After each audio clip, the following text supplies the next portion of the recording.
What is going on, everyone? Happy Tuesday. Fortunately, once again, not a victory Tuesday, but here we are nonetheless. Oh boy, what a game. Oh man, I'm sure we'll talk all about it. I'm not gonna go too crazy into detail. I feel like at this point in the season, we're kind of just limping along, but that's all right. We're gonna have a lot of fun despite the game. We're gonna have some fun, trust me. Let's see who is checking in here. We got Hair Bear 89. Good to see you, man. Checking in. Patrick checking in from Cali. Good to see you, man. We got Ron coming in from Appleton. Good to see you, Ron. As always, Corey in New Ulm, Minnesota. Good to see you, man. Heather coming in. We got Tully, fellow owners. Hello, Jaybird. Good to see you, man. So good to see you guys. I hope you guys are having a good week anyway. That was that was that was a game. It was fun. I got to it was fun in the sense that I got to go to the game, but that was about it. Michael, good to see you, man. Good to see you. Appreciate being here. We got Kirby. What's good? What's good? All right. Let's before we get too far into the weeds here. Here is the giveaway link. If you're new here, if it's your first time watching, I'm going to be posting this multiple times throughout the show. Only submit once, please. You do not need to be here the entire time to win. However, you do need to be here when I draw the winner because I need your participation on figuring out which prize you're going to win. Interesting. It gave me an error that it did not go through.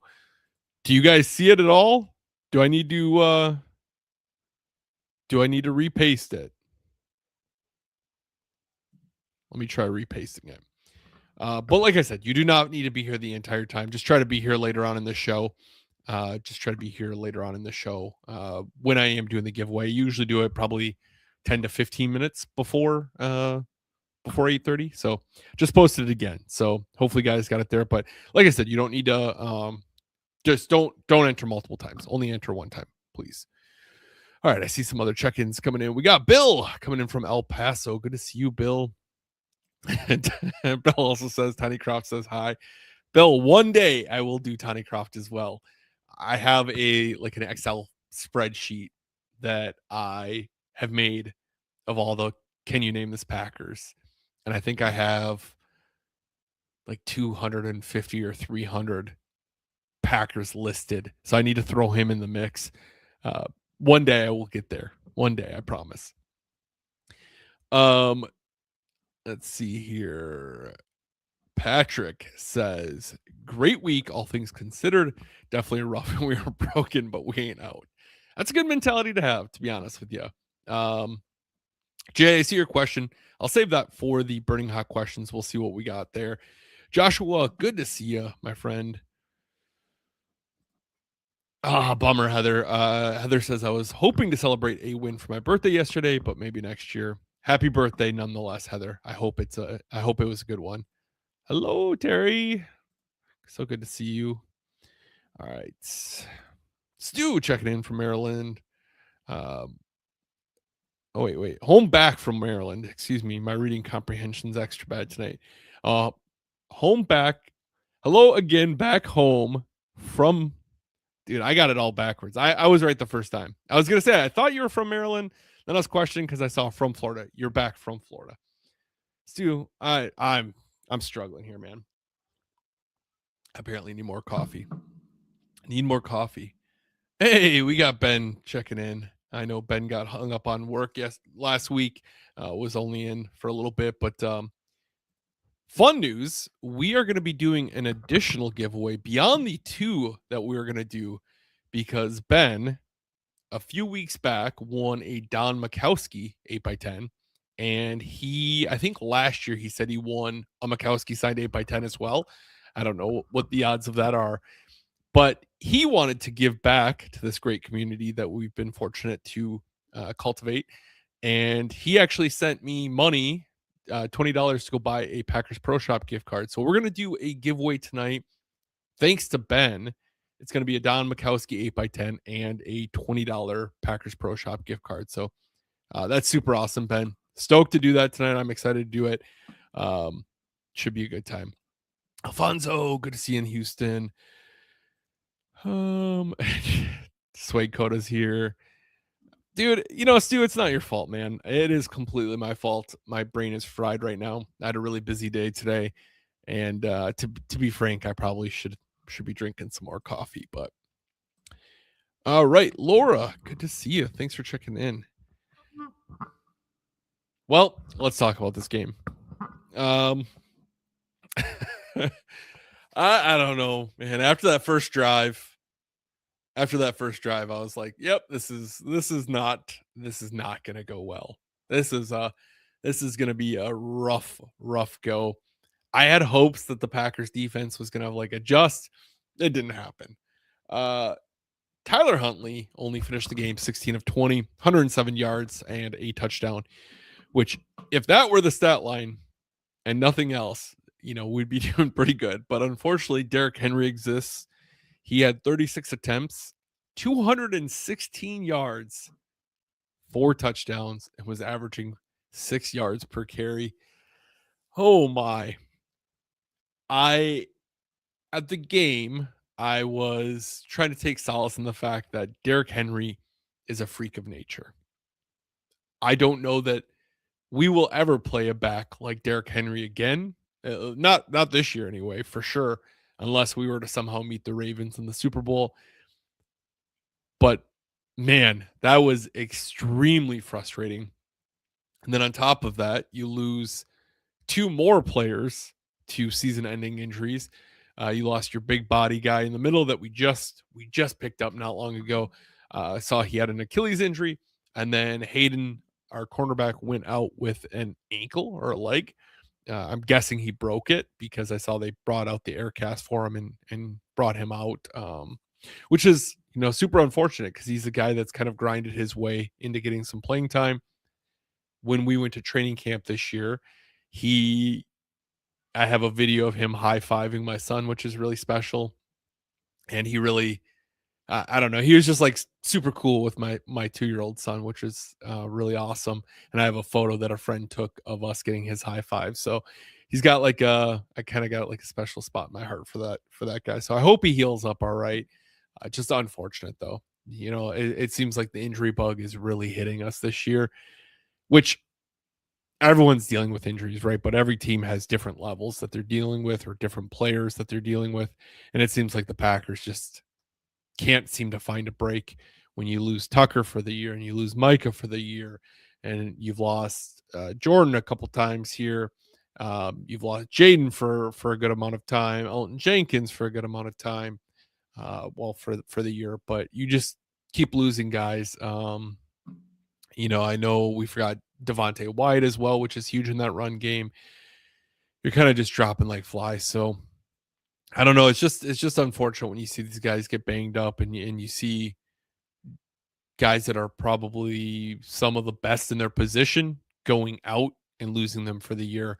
Detroit's another one that is just kind of encountering injury after injury. And with those injuries, it's not something that you can really even condition either. That's the biggest thing, at the game. Someone's like, what does our strength and conditioning coach do? And it's like, I don't know. I don't think you can do much for a broken leg. I don't think you can do much to condition against an Achilles pop. I don't think you can condition ACL tears. I think those are just things that unfortunately happen, but the Packers are really feeling it, and we're sneaking into the playoffs again for the 3rd straight year. But it feels very bleak. I'm sure you guys feel like that as well. However, I will say, maybe it's the optimist in me, but the show's not over until the show's over. So I think anytime the Packers are playing, we got a chip in a chair. I think that's all you need. But let's see some comments here before we get too into the weeds about the Packers. So Kirby says, rumor has it he's still running. I mean, I don't. If he stopped running, it's only because he chose to. That's all I'll say. Oh man, just seeing him get out in the open field and watching Carrington Valentine like kind of backpedal trying to slow him down, and then Derek just throwing him. You're like, oh man, that's a perfect analogy for how this whole day is going. Yeah, Josh says how we don't recap and just look forward. Yeah. So Chad says, since you were there live, did it feel like watching a train wreck in slow motion? So I did get to go to the game. I'll talk about that a little bit. I'll break up the talk about the offensive side, but I did get to go to the game, and it was still a lot of fun to go to the game, even though it was not a good outcome. Now, if we needed it to get into the postseason, if it was like something that mental, obviously you want to win because you still want to win your division. So there's no like giving up on the season, but it didn't feel like the stakes were as crazy high. However, I would have liked to see the defense try to or have more success at stopping the run. That would have made me feel maybe a little bit better going into the postseason. After watching Derrick Henry just obliterate our rush defense, it feels like every offense going into the postseason, the offenses are going to just try to run it down our throats until we can stop them, and that seems like a tough thing to think about. But I take solace once again in the fact that I don't think we'll see a running back like Derrick Henry. It really, the best way I can kind of describe how it felt like when we played Minnesota in 2012 and you knew the ball was going to Adrian Peterson and you could not stop it. I think Adrian Peterson had like 450 yards against us that season. That's exactly what it felt like, though. It felt like AP, prime AP, just run, run, run, run, run. No matter what you do, you're not stopping it. It's going for 4 yards a carry every single time. And you celebrate when you have a 2-yard gain only. But that's how it felt. I will say, though, I went to the Bengals game earlier in the year, sat in the same exact seats because they're season tickets my brother purchased for this year. And the crowd was much better this one than the Bengals game I went to. I don't think I sat the entire game. The gentleman in front of me didn't sit, so I didn't sit, which was cool. I like standing during the game, but the crowd was a lot better. The vibes I felt like were a fair bit better, and Malik had a really fun game, so it was fun to watch him. One of the guys that came with us, and I know he talked about coming in, jumping in the live show tonight, but one of the guys that was giving me crap, just kept saying like GBG, GBG, and would be like walking the concourse, and he'd be doing like, oh my god, is that the Green Bay guy? Just like, kind of giving me grief about that, which was kind of funny. But then, as he's kind of giving me crap about it, someone walking up to their seats is like, "Oh, hey, what's up, man? Green Bay guy." And so then, like the rest of the night, I just got grief from him every single time someone walked by. He's just giving me grief, and but it was cool. It was a fun time all around. Weather was good for this time of year. I think it was like 35 to 38 degrees. So it was despite the outcome, it was a lot of fun. Um, and Malik, like I said, Malik had a great game. A lot of fun there. All right, Patrick says, I had hopes in the second half. Willis, man, he is definitely going to be a starter somewhere for sure. Yeah, we're making jokes that after that first drive where he just came out, just two big pass plays, touchdown. I was like, are we going to see a Matt Flynn game from this guy? Is it going to be a 6 touchdown performance kind of night? And the final is going to be, the Packers win by 3 at the end, just like that Lions game from 2011. But unfortunately, it didn't pan out, and it was really such a shame. I still don't really know what happened, and maybe you guys that were watching at home can kind of give me a little bit more context. That drive where he went out, Tooney came in, it was so weird because medical staff comes out, they're looking at him, and then they sprint back to the tunnel. I think it said he had a shoulder injury, but I didn't see at all what happened. They didn't show replays, they didn't do anything. It was just a good play happened. Staff comes out, injury to Malik. Everyone's like, oh man, oh man. He gets up. We're thinking, okay, he's going to come out for a play. Nope. He gets up and they just run back to the tunnel. And I didn't see what the hit was. I didn't see what happened, but that was definitely a bummer. And then when the next play was an interception. You're like, okay, that's, at that point, everyone just starts leaving. It's like 7 minutes left of the game, but I don't know. Christy says Flowers and Henry getting pushed out of the stands trying to leap was my personal victory from that game. Yeah, I mean, at least with them, they're an AFC opponent, and you're just like, hey, you know what? There's not the same kind of bad blood. I was hoping we could return the favor that Rodgers gave to us, but much like many years while in Green Bay, the Packers defense let Aaron Rodgers down.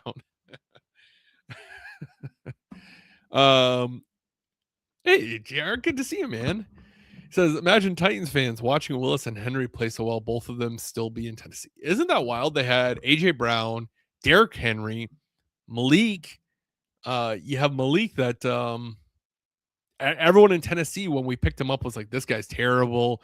You guys do not want this guy. He's not going to win you any games. And now look at him. Now there's QB controversy. So, or some people like to make it seem there's no quarterback conversation. That's for sure. All right. Mr. Landolph himself stopped over at the house before the game. Should have taken a picture of him. Good to see you, Wado. All right. Joe says can't run the ball, can't stop the run. We'll be on a 4-game losing streak heading into the playoffs. Not a formula for success.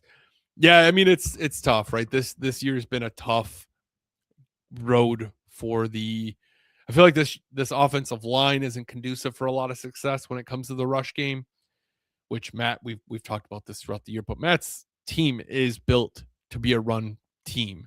You establish a lot around the run, and so when you can't do it, it's obviously brutal. And then that rush defense, I wasn't too concerned about it, but after the Derrick Henry thing, whew.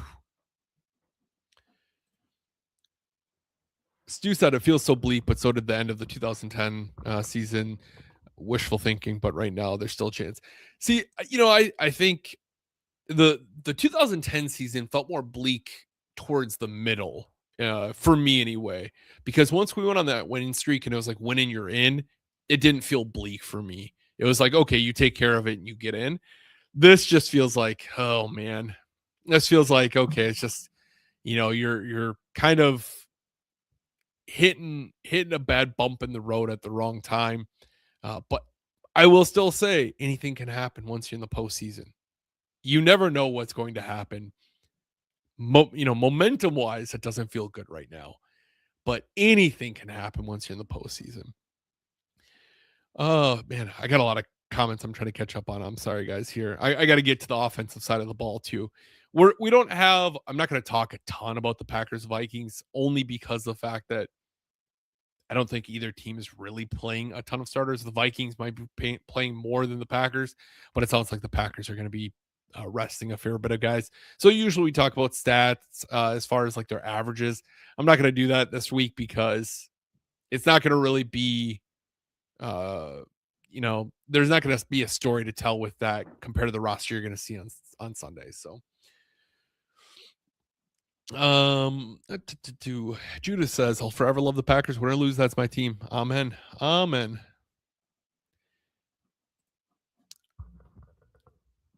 Patrick says, went to Lambeau for the first time this year for the preseason game against Seattle, and gosh, I absolutely loved it. Such an incredible experience, and truly can't wait to go back. Yeah, there is nothing like Lambeau Field. There's a reason why it's on so many people's bucket lists. It's just a fun, as frustrating as that game was, as we're coming down to the end of the game and the game is done, I like to kind of keep it in perspective. Like me being in those seats is somebody's like bucket list, right? That's someone's dream of being there. And so even though it's a bad game, I'm still very like grateful that I get to sit in Lambeau Field a couple times a year. I got to be at the home closing for the year. And it's not great, but it's like, it's at least you still get to be there. But okay, so after he threw the ball, he grabbed his shoulder. It wasn't anything like someone hit him then. Okay. Interesting.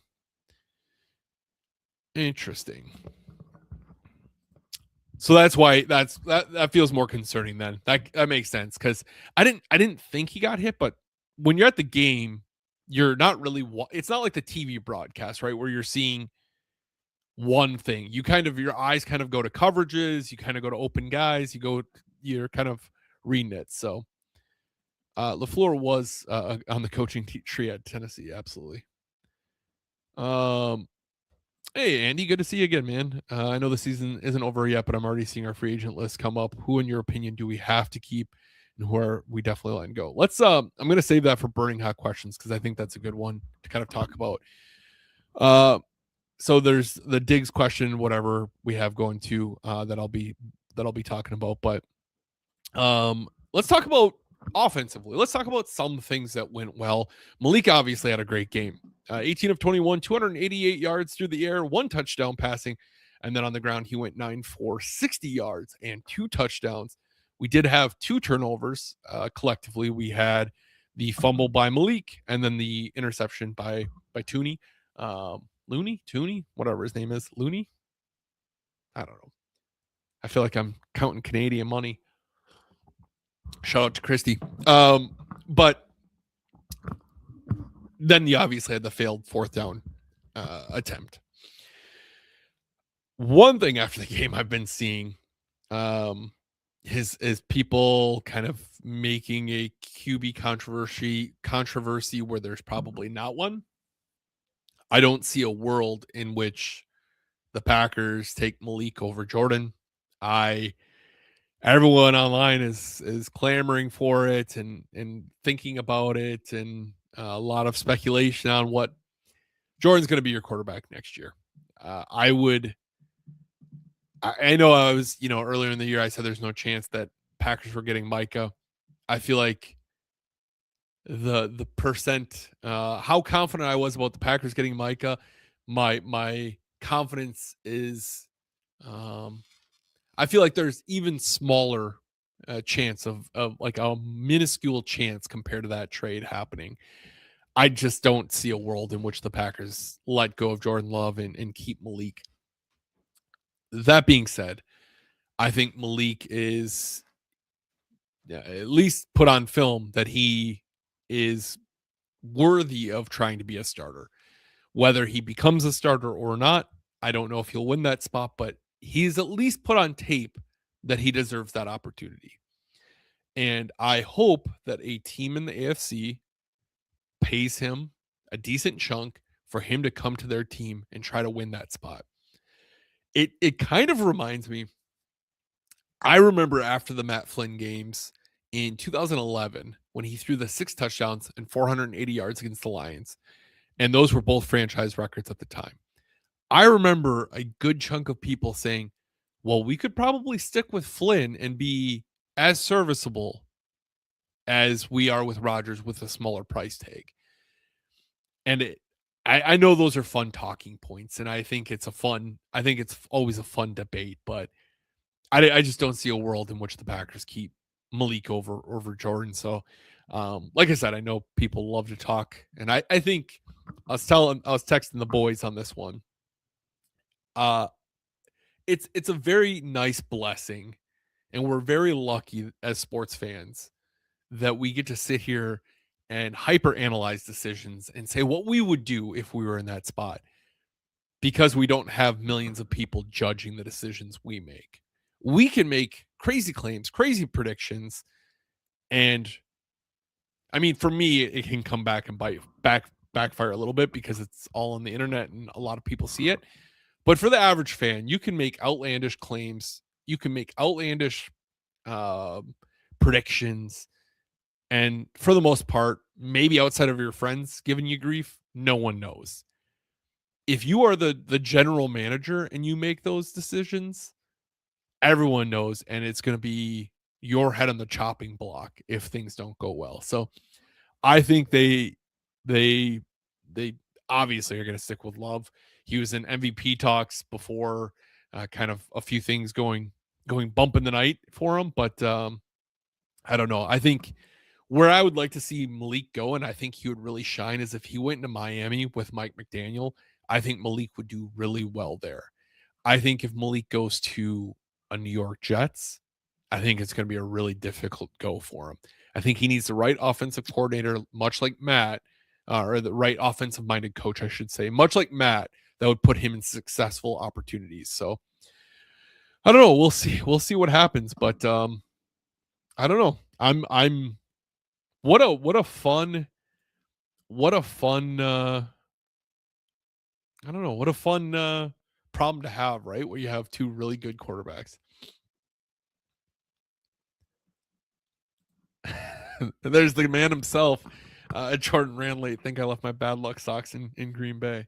Well, if so, maybe they're in your boots that you forgot here too. All right, let's see what other. I was just talking about you a little bit, Jordan. I was telling him about how you're giving me grief the entire game, saying I'm, Hollywood and all that stuff. Hey, Stacy, good to see you, man. Hope all is going well over there. Stacy said Malik needs to go to the right system to be a successful quarterback. Yeah, I think if you went to like Miami, I think you do really well in that offensive scheme. But I see burning hot question there. I flagged that, but 100% Willis deserves a spot to be a starter somewhere. Wish we could keep him, but he deserves a chance to start. Yeah, I don't think he stays in Green Bay either. Like we talked about last couple weeks, he's going to want that opportunity to be a starter. That's what these guys dream of. They don't dream about being career backups. So, sure feels like MLF gave Willis the green light to air it out, but he puts cuffs on Love, especially to start games.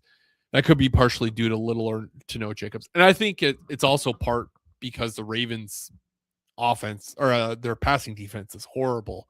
They have a pretty bad passing defense this year, so I don't know. MJ says I'll start a fight. I prefer Willis over Love. Hey, if that's what you prefer, that's your own preference. Obviously, everyone that's the blessing of being a fan is that you have your preferences. But you also need to remember, like these coaches are in there every single day with these players, and they know what they have. I think Malik, what he has obviously is that strength of. I'm going to share the giveaway link again too while I'm doing this. If you have already entered, do not enter a second time. Please only enter one time if you haven't. If you've already entered, just don't do it again. But Malik having his legs is very beneficial right now. But I think the problem with those types of quarterbacks is the moment maybe the pocket breaks down a little bit, their first instinct a lot of time is to escape the pocket. Where what I like about Jordan is he keeps his eyes downfield. I also think that as Father Time catches up with them a bit more and they lose that speed and they lose that like agility and that burst, having that quarterback that can sit in the pocket and do what he does well in the pocket is extremely crucial to have. So that's why I think, Love has that kind of extra edge. Now, Love's not like a perfect quarterback by any means either. But I just don't see any way that the Packers would ever let Love go and keep Malik over him. But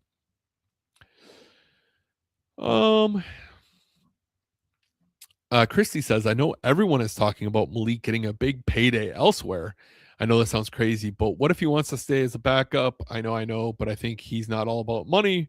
I remember him giving all his clothes away at that time. Yeah, I mean that's one thing about Malik is he's a generous dude. Obviously he's a humble dude. He's very down to earth. I still think he's gonna say, okay, I want this opportunity to be the guy. It's just in his DNA. As a quarterback, you don't be successful in the NFL. You don't make it to the NFL without feeling like you want to be that guy. And I think the benefit is too, if he goes out and let's say he goes somewhere and competes and loses and he ends up getting cut in a year or two, the Packers could very well bring him back then. They know what he is. They like what, they like what he is. So I think, I don't know. I think, there's not a ton of harm. We saw that with Flynn, right? Flynn left and then ended up coming back a few years later. But that's how it goes. Yeah, Jay wouldn't be able to do this at all.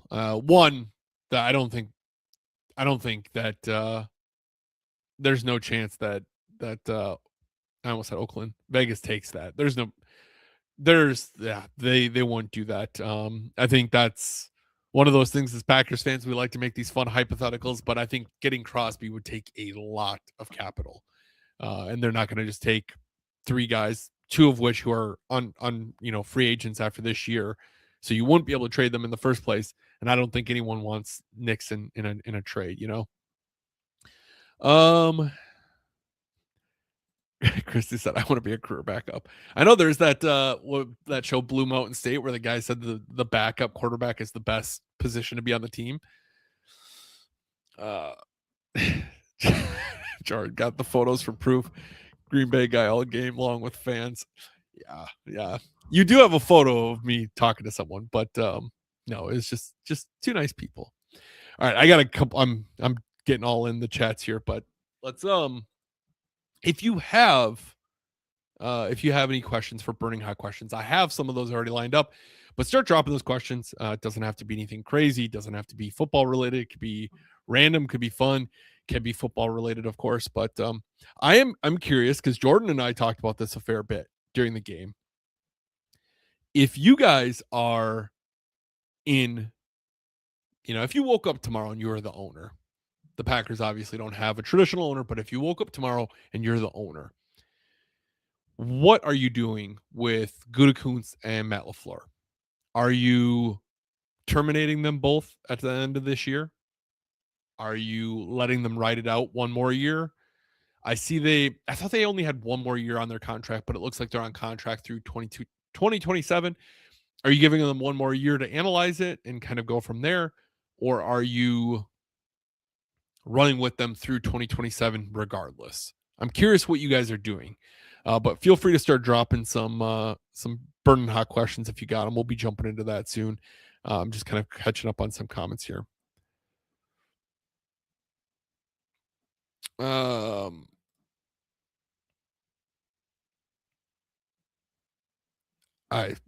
Jordan says huge win for Illinois over Tennessee. Starting to think the state is the problem. Bears and now college football. I have literally no idea. I'm guessing some college football game. I have no idea, Jordan. You must be talking college football. I know you said and now the Bears and now college football, but I don't know if Tennessee's good, dude. I'm so bad with college football. I know next to nothing. Oh, Heather, I see yours there.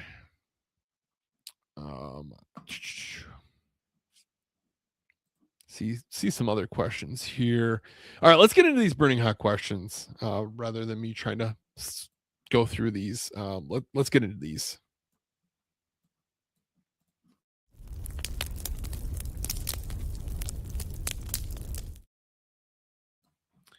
Before we do anything with burning hot questions, I want to say thanks to my friends Legendaries for being proud sponsors of the show.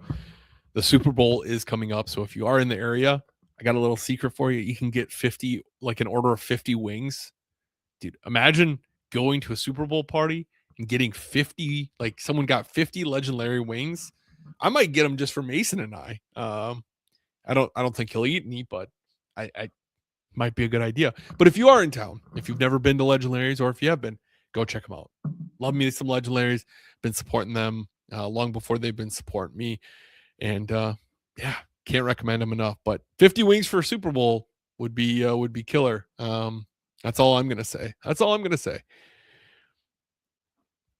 Oh boy. All right, I see some responses here. Stacy's saying gone. You want both gone immediately? Who would you replace them? I think that's the tough thing. That's the tough part I go back and forth with. Goots, obviously a homegrown talent. I don't know. It's tough. Christy said, I think things started going bad when you stopped doing smelling salts on air. Okay, I got you. I honestly forget about him half the time. And then after the show, I see him there. So feel free to remind me anytime. It's always good. It's always a good time. Patrick says he'd let him ride one more year to analyze it. Josh says both gone. Ben says, do we keep Halfley for one more season? Okay, we'll start with this burning hot question. Do we keep Halfley for one more season, or do you think he takes a head coaching spot somewhere else? If there is a blessing disguise, I think that defense performance might make him not as ideal of a candidate. I do not know coordinators very well. I barely know head coaches well at this point. I generally watch Packers football, and I spend a lot of my energy on Packers football. So I don't know, any coordinators around the NFL that we would be considering if he were to leave. I feel like he's probably going to get an opportunity. He's at least going to get interviews elsewhere. I know New York has had their eye on him. As I was talking with this about this with Jordan, I don't know why. I don't know many defensive coordinator turned head coaches that generally do well in the NFL. It seems like the NFL needs an offensive minded coach to have a pretty good amount of success. But, maybe Halfley can kind of break that mold. But I would like to see us get at least one more year with him. And if not, I don't know if Al Harris is an option, if he's at a spot where we can pursue him as a defensive coordinator, if that's a good time for him, or if he's still maybe a little too early yet. I'm not sure. Jay said, should the Packers go after Diggs? That's tough because, if you take him off waivers, you got to pay out. I looked it up because I wasn't sure. But if you take over, if you sign him off of waivers or claim him off of waivers, excuse me, you take on his contract, which he had a pretty sizable contract considering his performance that he's had. He tore his ACL, I think, in 2023. And it seems like he still maybe lost a step off of that. I know him and Parsons are very close. His contract cost isn't a ton for the remainder of the year. However, I don't know how that cap works into what we have coming up with our list of free agents. So that's a really tough one. I don't know that I'd claim him off of waivers, but I'd maybe try to sign him on a cheaper deal to come play in Green Bay, play with Parsons, and see if you can't somehow get him on something a little bit cheaper, a 1-year prove it deal, and see what you got. But I don't know. We'll see what happens. He might want to try to go to a contender this year. I'm not sure. I'm not sure what his intentions are. You'd hope that having Parsons in Green Bay maybe can try to entice some free agents or some people to come up north, but I don't know. We'll see. And he said, I know this season isn't over yet. I already read this once, but I'm going to recap it. But I'm already seeing our free agent list come up. Who, in your opinion, do we have to keep, and who are we definitely letting go? Well, he's not a free agent, but I think Rashawn Gary's gone. I don't see a way or reason that the Packers keep him at this point. I hope we can find someone to trade him to for cheap, but I don't know that we will. But I think there's no way that Rashawn Gary sticks around another year. As far as free agents, I don't have the list in front of me, but I think we've already signed a 5th-year tender on Wyatt, so he's off that list. Quay, I would like to see back. I would like to see us go after Sean Ryan and get him on maybe a cheaper deal there. I think the Packers also part way with Elton, unfortunately. Romeo, I think, is gone. Trying to think off the top of my head who's all the free agents. I know there's a decent chunk of them. But Romeo's gone, I believe. Defensively, I think I don't know what his contract is. I think they may keep Nixon for one more year because I don't think his contract gets expensive for another year beyond that. I would like to see him get Kingsley back, Ngbari. I would like to see him come back and kind of fill that space that Gary was at, along with LVN. But he seems to be a pretty sizable playmaker for us at times. It feels like he at least gets something positive every single game, which is more than we can say for Gary right now. Yeah, I don't know. Those are kind of the ones that are jumping off at me. So it's going to be some tough decisions made. That's for sure. That is for sure. Heather says, who do you think our backup quarterback will be next year?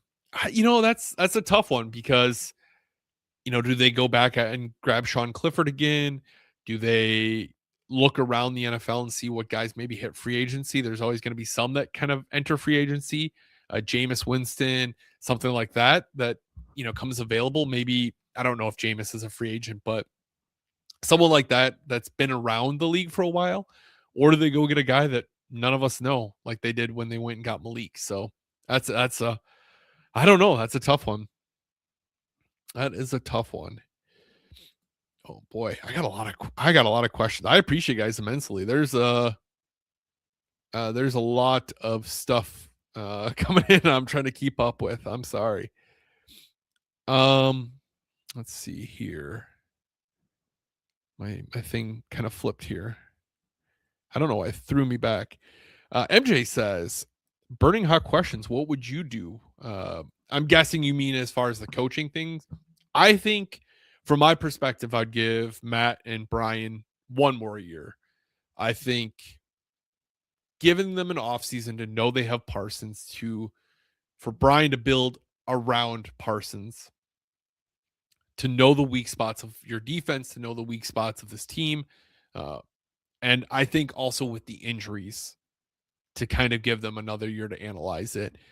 I don't Packers are always slow to fire anyone, so I just don't see them firing it, but Ed Policy's new, and it's hard to say for sure what I don't know what that looks like. What his vision for this team is. So I'm trying to get through these burning hot questions. We're gonna be doing the giveaway here probably next 10 minutes. So feel free to enter if you have not done so already. Jordan says, most important position for draft pick. I think the Packers, if I were running an NFL team, the two positions the two areas I would focus on the most, offensive line and defensive line. I think for the Packers, beefing up that offensive line again, like we talked about at the game, I wish, or I hope, that the Packers maybe start drafting guys and playing them at where they go. Jordan Morgan is a left tackle, and he's been drafted. And since then, he's been at right guard. He's been at right tackle. I think he's played everywhere but left tackle. And that's what he does. That's what he was in college. Now, speaking of free agents, Rashid's a free agent. So maybe they let Rashid go and say, Jordan, this is your time. But if there is one thing that kind of drives me nuts at times, is I think Green Bay tries to get a little cute with their draft picks as far as, offensively, they're drafting guys that they're trying to make more versatile, where, yes, that's awesome, right? When you can get those guys that do it, the Zach Toms, the Elton Jenkins, when you can get those guys that play multiple spots on the line well, it's a huge advantage. And I get that. But I think when you're trying to draft guys and push them into that, maybe they have a little time with it in college and it's fine. But then you're trying to like fit them into this mold. I think it's tough because it doesn't always work that way. And now your line is worse off because of it. Elton is a superb guard. And this year they put him at center and it was just kind of a mess. If they do keep Elton, hopefully they can put him back in a guard spot and kind of shift that around to put these guys in their strength spots. And that's the frustrating thing for me. So I think an offensive lineman is always going to be it's not a sexy draft pick, but it is very important. And I think the Packers need to beef up both offensive and defensive line. It feels like they kind of take one step forward, two step backward at times, but I don't know. That's how it goes. Chad texted me this question. I guess he asked it last week and I missed it. So he texted me and I was like, that's a great question. Chad says, what do you think if the NFL would make the last 6 weeks of the season devoted to divisional games, and do you ever see them setting seeding to the best record down to the worst record? Great question. I love the think of the madness if the last 6 weeks were just divisional game after divisional game after divisional game. I love the idea for the must-see TV for the end of the year. But the only downside I have of it is if you have a guy that misses a couple games, a crucial guy, maybe he has a hamstring injury and he misses a couple games, Now your season's kind of in jeopardy because you're at a disadvantage for two crucial games of your 6-week schedule, or not even 6 week. Yeah, I mean 6-week schedule. I like it sprinkled out a little bit throughout the season. Maybe you start the season with a couple. Maybe midway there's a couple, and then you end with a couple. I think that kind of builds that anticipation of you could start strong, or midway through you could kind of make a jump back if you did fall a few games behind, and then at the end, of course, that battle for the division. I don't see a world in which the NFL goes to just seeding by best records. I think you're always going to give preferential treatment to the team that won their division. Maybe it's because it's always been that way, but that's kind of how I feel it should be. But that's a great question, though, man. I appreciate that. Kirby said, uh, just making sure here, where'd I go? Where'd I go on this? Kirby said, do you think the teams will ever go back to just taking the points again when in field goal range? Everything is just going for it on fourth down. Will field goals even exist in another decade? It sure feels like the swing the NFL's in right now, where it's all analytics based, right? The analytics say to do this, and so field goals kind of get taken off the board in a lot of situations, and then we see it come back and bite us so often. I think it's kind of like the pendulum thing, right? Dan Campbell feels like he really started that in Detroit by always going for it and being the riverboat gambling man. But the ironic thing is that probably more than likely cost him a trip to a Super Bowl, right? Um, so it is tough. There are times where you should just kick the points and be on with your day. But when you play a team that you know they're going to always go for those fourth downs, you almost feel like you need to do it to keep up with them. So I think until you see the analytics kind of change that conversation, you're going to see teams doing it for a while yet. Stu says, silly question. If you have a second team, officially you have a jersey and root for them when they are not playing the Packers or just another team you support, who is it?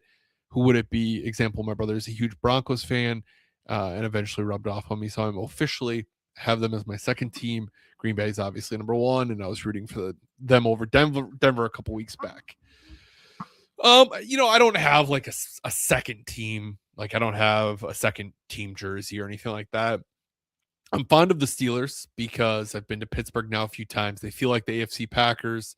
I love the city of Pittsburgh, but it's a no-brainer to me that I'm cheering for the Packers over them, much like you with the Broncos, right? But I do cheer for the Steelers. I have friends that are in Pittsburgh, so I want them to do well because my friends like the Steelers. But I would say that's probably the closest thing I have to a team that I like.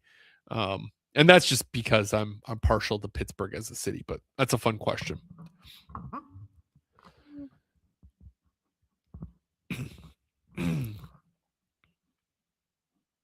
Let's see here. See if there's any more. Going on here. It's tough because I feel like I'm so far back that I've answered some of these things.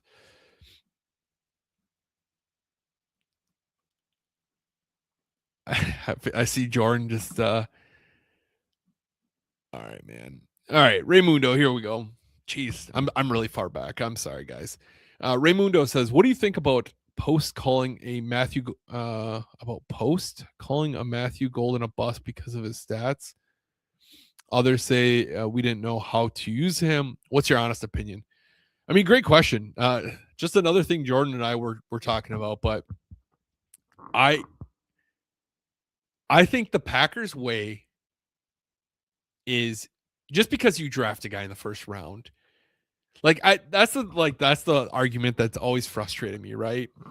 Oh, the Packers don't draft the Packers have never drafted a wide receiver in the first round for Rodgers. Oh my God, this is how could you believe that they never drafted a wide receiver in the first round for Rodgers? Oh my gosh. We drafted Jordy in the second, Devontae in the second, Randall Cobb in the second, James Jones in the third, Greg Jennings in the second.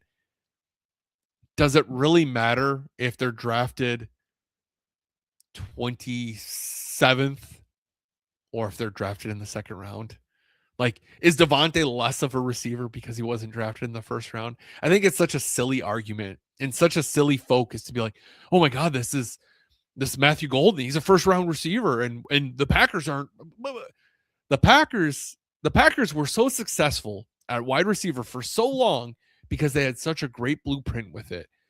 The Packers had older receivers. They had younger guys, but were established, and then they would draft guys. You had Donald Driver and Greg Jennings and James Jones, and then you had younger guys. You had the Jordy Nelsons, right? And then you had Randall Cobb that you draft, and Randall Cobb was the baby. He wasn't expecting much. You have these other guys that you're like, okay, these are the breadwinners, but Randall Cobb's going to get in there every once in a while and get something too, and that's what they're doing with Matthew. It's no different. You have Romeo, you have Christian, you have Jaden. Those are your older guys now, right? Wicks, your older guys. I they and more so with Packers offense now is being a receiver is not just being a receiver. It is also blocking. That is a huge part in Matt's schemes. And I think it takes a while to learn that skill as a wide receiver, especially when you're a younger wide receiver and you're a slot, right? You're like that speed slot kind of guy. I think to call any player a bust after not even a full season is, I don't know, it's just not a take that makes sense to me. I don't know. We will see. We will see. All right. I think let's get into this. Let's get in this giveaway. I'm not going to talk much about the Packers and Vikings. Like I said, normally I do a breakdown about that stats. They're going to be playing a lot of backups. It's not going to really matter as far as like if I show you the averages because the guys on the field are going to be way different than the guys that put up those averages. I think both teams are going to just kind of be playing to get out of there healthy as possible. Um, mm, mm, mm. Boy, I am really behind on comments, but all right. Let's see here. Anyone need to be entered yet? I know Jaybird, I think he said he needed to be entered. We got Ryan trying to sneak in and get a three-peat, man. I think Ron got a 2 or 3-peat earlier this year. Jay, do you got to be entered yet?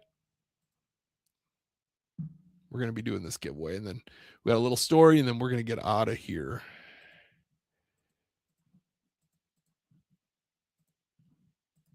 Oh, I see Jay's in there, so he must have got in. Who needs to be entered? Anyone else? All right, I'm going to do this ad read, and then I'll see if anyone needs to be entered. Now's the time. Speak now, forever hold your peace, all that fun stuff. All right. Well, before we do the giveaway, as I said, we're going to do this this little ad read. Thank my friends over at Nicolay Law. So if you are dealing with an injury and insurance companies are already giving you the runaround, Nicolay Law can help. They're a personal injury law firm rooted right here in the Midwest. First location opened up in Hudson. Russell's from Green Bay, so definitely in the Midwest. They're serving the communities they live in. Nicolay Law explains your options, handles the insurance companies for you, and fights to make sure you've been treated fairly. No upfront costs and no getting paid unless they win. Reach out to nicolaylaw.com or you can call them at 855 Nicolay. Thank you to Nicolay Law for making these giveaways possible. I really would not be able to do giveaways without them. That's for sure. So, anyone need to be entered in for the giveaway here?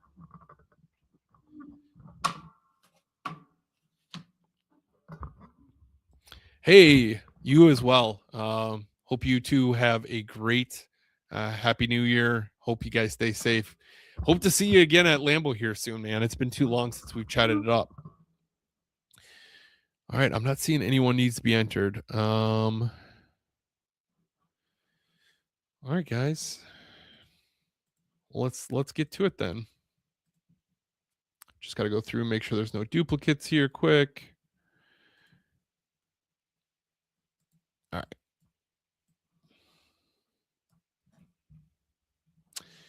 Let's get this wheel up. Share this.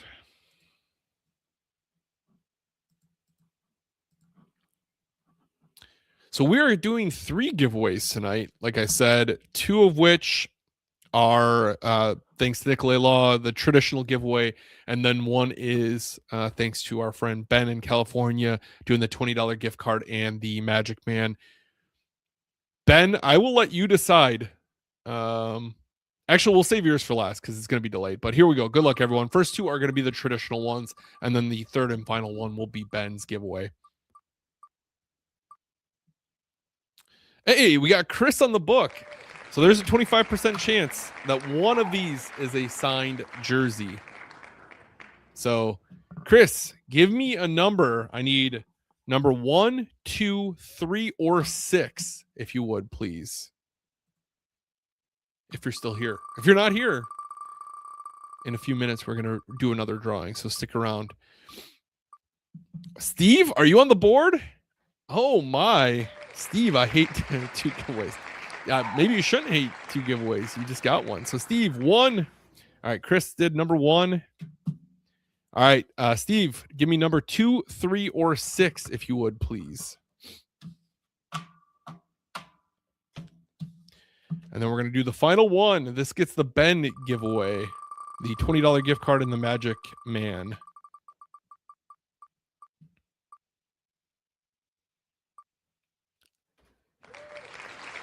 Brian, if you're here.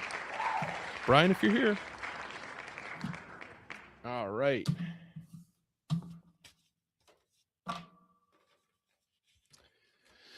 All right, we got number 1 and number 3. Good luck, everyone. There's a 50-50 shot that we there's a 50-50 shot here that we got a jersey. We're going to start with Chris. Let's minimize this for the time being. If we need to redraw that, we will.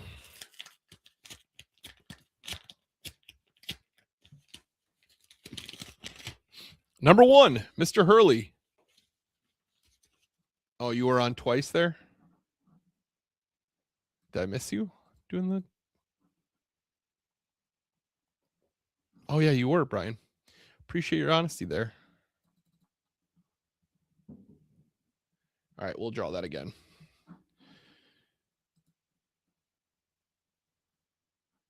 I got to figure out. I got you guys anticipating here. All right, let's see. Glad you spotted that. I missed that completely. All right. I could probably remove Ben as well because it's his giveaway. All right. One more here. Good luck, guys. This is for Ben's $20 gift card to the Pro Shop and that Magic Man. Brian almost snuck it in again. Joshua, congratulations, man. If you're still here, let me know. And then you'll claim that one. All right, Chris. Here we go. Chris, you got yourself a Paul Kaufman 8x10. I don't know if you can see that here. Steve, number 3.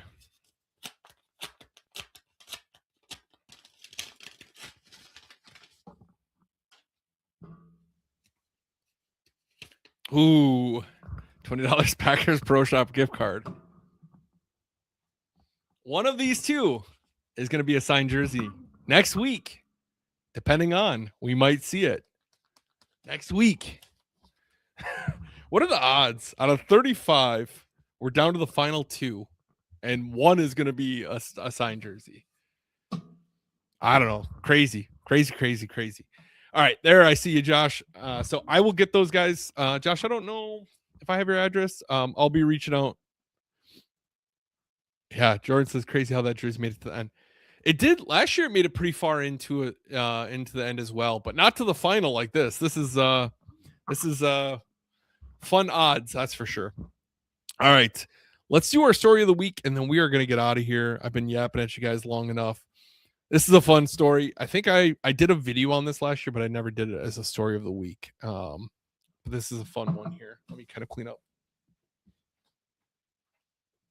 Also, once again, thanks to Nicolay Law for making these giveaways possible, and thanks to Ben for donating his giveaway from a few weeks ago and throwing in a $20 Packers Pro Shop gift card on top of it. That's super awesome. Really can't thank him enough. All right, here we go. Story of the week, so we can get out of here and have a good rest of our week and hopefully bring home a win over the Packers. So you guys probably can't see it. You can see it a little bit, but right behind me here, oh, that's going to fall. That's okay. I have a Packers stadium bleacher. And let me get over to the story here. Try to get my script here. So when you come to a game at Lambeau Field, this is what you sit on right here. 18 inches of pure aluminum comfort. Lambeau Field, let me put this back here. Lambeau Field is one of the only stadiums in the NFL that has bleacher style seating. And I think it's probably the only stadium that has it as their predominant seating for their stadium. Over the years, the Packers have obviously made many renovations, many upgrades, but they've always kept their bleacher stadium seats. So why is that? Well, there are a couple reasons for it. First, obviously for snow removal. It is much easier to remove snow from bleacher seats. You can clean off the bleachers. And then Aaron's actually made custom snow blowers. We talked about that earlier, but they made custom snow blowers that fit just in the walkway so you can snow blow out the stadium. But even more importantly, having bleacher style seats in the stadium allows the Packers to fit more people in the stadium. If the Packers were to go to a more comfortable bucket style seat, they would lose 10 to 12,000 seats in their stadium capacity. The Packers currently have a season ticket waiting list of over 150,000 people, and a small amount of people each year don't renew their tickets. So I don't think that you'd be able to find 10 to 12,000 people that would willingly give up their tickets to allow the Packers to put in bucket seats or something more comfortable. And more importantly, at least for the Packers, since they are a business, if you lose 10 to 12,000 seats, you are losing 10 to 12,000 seats worth of revenue each year. And if the average face value ticket is $160, having at least 8 regular season games in a year, that's nearly $1,300 per seat that they would be giving up, or $13 to $15 million in total each season they would be giving up to make to change the seats from the bleachers to a bucket style seating. So in the end, it just makes sense to keep it with what they have and what's been working all of these years. And let's be honest, if you are coming into Green Bay and you're going to a Packers game, you probably shouldn't be sitting long anyway. So, maybe they make them uncomfortable so you can get up and stand a little bit, make some noise, not sit the whole time and sulk.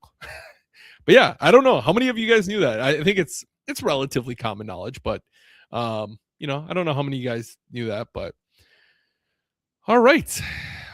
Well, I appreciate you guys immensely. I hope you guys have a great rest of your week. Hopefully we're celebrating a Packers victory. And as always, have a good rest of your week. Happy New Year's too, by the way. But we will talk to you same time, same place next week. Go Pack Go.